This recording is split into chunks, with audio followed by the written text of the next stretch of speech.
हरिओम नमो नमः। विद्यार्थियों, आज हम रचनानुवाद कौमुदी के कुछ क्रम को आगे बढ़ाते हैं।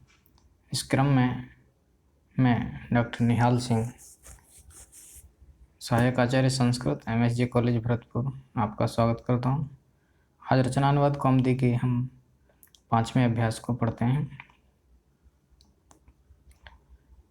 5वें अभ्यास में क्या है? राम शब्द, लट लकार, प्रथमा विभक्ति, द्वितीय विभक्ति, इनका हम अध्ययन आज करेंगे। पहला वाक्य लेते हैं, बालक विद्यालय जाता है। इसका हमको संस्कृत बनाना है। तो कर्ता हमारा है बालक। बालक में हम प्रथमा विभक्ति लगाते हैं। क्रिया हमारी है गच्छति, जाता है। कर्म हो गया हमारा विद्यालय। दूसरा वाक्य लेते हैं, बालिका विद्यालय की ओर जाती है। की ओर के लिए हम प्रति का प्रयोग करेंगे। यहाँ हमारी कर्ता है बालिका, तो बालिका में प्रथमा विभक्ति लगा देते हैं। बालिका विद्यालयम प्रति गच्छति। अगला वाक्य है, कन्या फल चाहती है। कन्या फलम इच्छति। गुरु प्रश्न पूछता है। पूछने के अर्थ में द्वितीय विभक्ति होगी, गुरु प्रश्नम पृच्छति। पुत्र फूल छूता है। पुत्रः पुष्पम स्पृशति। पिता सूर्य को देखता है। कर्ता है हमारा पिता और क्रिया है देखता है। सूर्य हमारा कर्म होगा, तो लगाते हैं विभक्ति, पिता सूर्यम पश्यति। पुत्र चंद्रमा को चाहता है। कर्ता हमारा पुत्र है। पुत्रः चंद्रमसम या फिर चंद्रम। चंद्रमस सकारांत अगर हम रूप चलाएंगे तो चंद्रमसम बनेगा। अगर हम सीधे चंद्र शब्द को ही लेते हैं तो उसमें हम चंद्रम बना सकते हैं। दुर्जन सज्जन को दुख देता है। दुर्जनः सज्जनम तुदति। पुत्र गांव के पास बैठा है। पुत्रः ग्रामम निक्सा या फिर ग्रामम समया तिष्ठति। विद्वान धर्म की ओर जाता है। विद्वान धर्मम अनुगच्छति या धर्मम प्रति गच्छति। 11वां वाक्य लेते हैं, गुरु के पास शिष्य बैठा है। पास के लिए हम समीप लगा सकते हैं, निक्सा लगा सकते हैं या समया लगा सकते हैं। गुरुम निक्सा समया शिष्यः तिष्ठति उपविशति। यहाँ हम निक्सा भी लगा सकते हैं और समया भी लगा सकते हैं, लेकिन समया निक्सा हा प्रत्ययन उयोगी द्वितीय विभक्ति का हम प्रयोग करते हैं। शिष्यः समुद्रम पृच्छति। शिष्यः समुद्रम पृच्छति। संसार ईश्वर को नमस्कार करता है। संसार को हम लोकः कह सकते हैं, संसारः कह सकते हैं, जगत कह सकते हैं।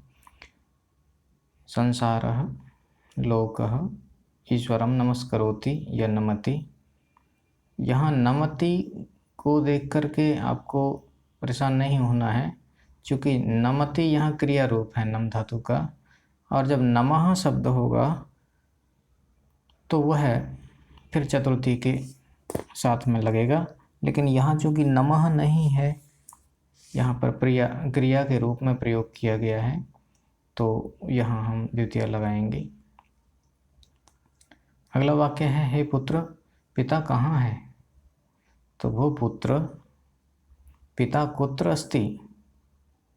अस्ति के स्थान पर वर्तते भी लगा सकते हैं। पिता के स्थान पर जनकः लगा सकते हैं, तो बनेगा भो पुत्र जनकः क्व अस्ति। भो न लगा करके केवल पुत्र और संबोधनवाचक चिन्ह लगा दें, उससे भी यही अर्थ निकलता है। हे दुर्जन धर्म को क्यों नहीं स्मरण करता है? ऐसे में भो दुर्जन धर्मम किमर्थम न स्मरति। राम घर कब जाता है? रामः गृहं कदा गच्छति। फूल के चारों ओर जल है, चारों ओर के लिए हम परितः का प्रयोग करेंगे। तो जब परितः का होगा तो उससे पूर्व में द्वितीय विभक्ति का प्रयोग किया जाना आवश्यक है। पुष्पम परितः जलम अस्ति। विद्या धर्म की ओर जाती है, तो ओर के लिए हम प्रति का प्रयोग कर सकते हैं। विद्या धर्मम प्रति गच्छति। विद्यालय के दोनों ओर फल और फूल हैं। विद्यालयम अभितः, दोनों ओर के लिए हम अभितः का प्रयोग कर रहे हैं। फलानि पुष्पाणि च सन्ति। राजा दुर्जन को दुख देता है, तो राजा या फिर हम लगाएं नृपः दुर्जनम तुदति।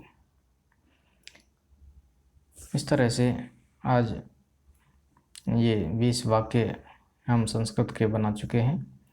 कुछ हमसे बनाने के लिए शब्द दिए हैं और कहा है कि इन शब्दों से आपको वाक्य बनाना है। तो शब्द दिया है अभितः, नियम है अभितः परितः समया निक्सा हा प्रति अनुयोगी द्वितीय विभक्ति होती है।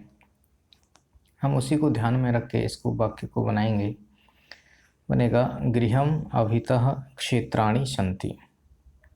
दूसरा शब्द दिया है परितः, परितः को लेकर के एक वाक्य बनाना है, तो बनाते हैं विद्यालयम परितः पादपाः सन्ति। समया शब्द को लेकर के एक वाक्य बनाना है। मातरम समया पुत्रः तिष्ठति। निक्सा साधुं निक्सा भक्ताः सन्ति। प्रति माता आपणं प्रति गच्छति। अनु लोकः धनम अनु गच्छति। इच्छति शब्द को लें। बालकः दुग्धम इच्छति। पृच्छति को लें तो पथिकः मार्गम पृच्छति।